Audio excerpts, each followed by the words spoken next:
What's going on? I'm Ben Kleiner with Longevity, and in this video we're going to go over why you don't want to do anything that's flexion based or sit-ups in your core routine. We'll also go over some superior alternatives that you can easily integrate into your training program.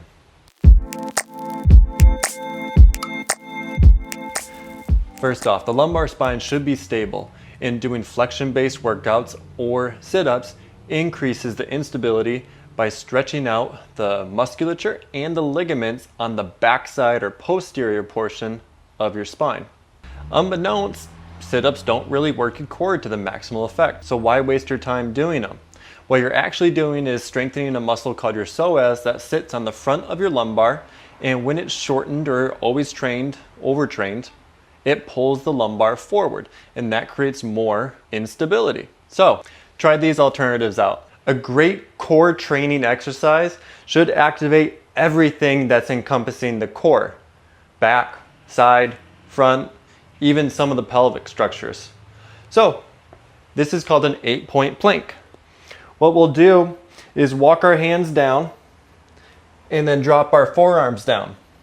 You might have to play with your positioning, but we want the spine to be parallel with the ground when we set it up. I feel like I'm in a pretty good space there. So from here, we'll play with the proprioception and positioning of the spine. I'm going to increase my kyphotic curvature through my thoracic spine, and I'm going to gently tuck my tailbone so that I feel the low abs activate.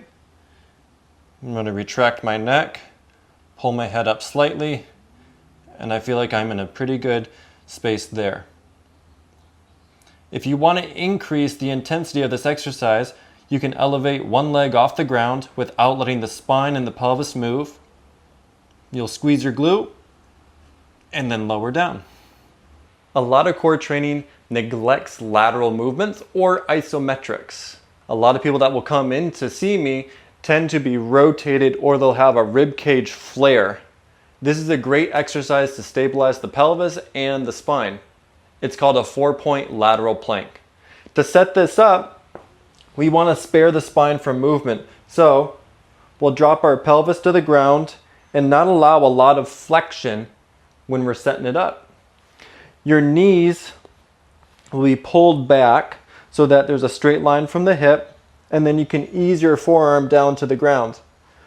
To set this up, you'll want the elbow to be just a little bit higher than your shoulder. You'll place the hand on the hip and use your hand as a guide. If you're rotated, you'll feel that the rib cage is a little bit farther forward, or your pelvis is dumping forward. We want there to be a straight line from the middle of the rib cage to your greater trochanter or your hip bone. From here, once we have a nice spinal alignment, we'll simply push our bottom knee into the ground, press the hips forward, push your elbow away. You can pull your elbow towards your hips at the same time to activate more lat, and I'm being active with my hands to make sure that I didn't rotate. Pull the head back, straight line from the top of the head all the way to the knees. To increase the difficulty of this, you can elevate the top leg, you'll activate more glute, and it will feel like you're spinning or pulling on the pelvis a little bit more. The next exercise we're going to go over is the bird dog. I also love this one because it's building in fascial or oblique line training. To set it up, the wrists will be facing each other, and you want the palms directly underneath the shoulders. Your knees will be directly underneath the hips, and then from there we'll play with our spinal alignment. Again, we want to have a little bit of kyphotic curve and a little bit of lordotic curve in the lumbar.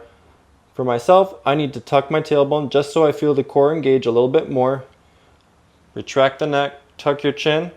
You'll reach the leg back first, squeeze the glute, reach the opposite arm forward, maintain your spinal alignment, and hold. A little bit of a disclaimer, not all flexion-based exercises are bad to do or contraindicated.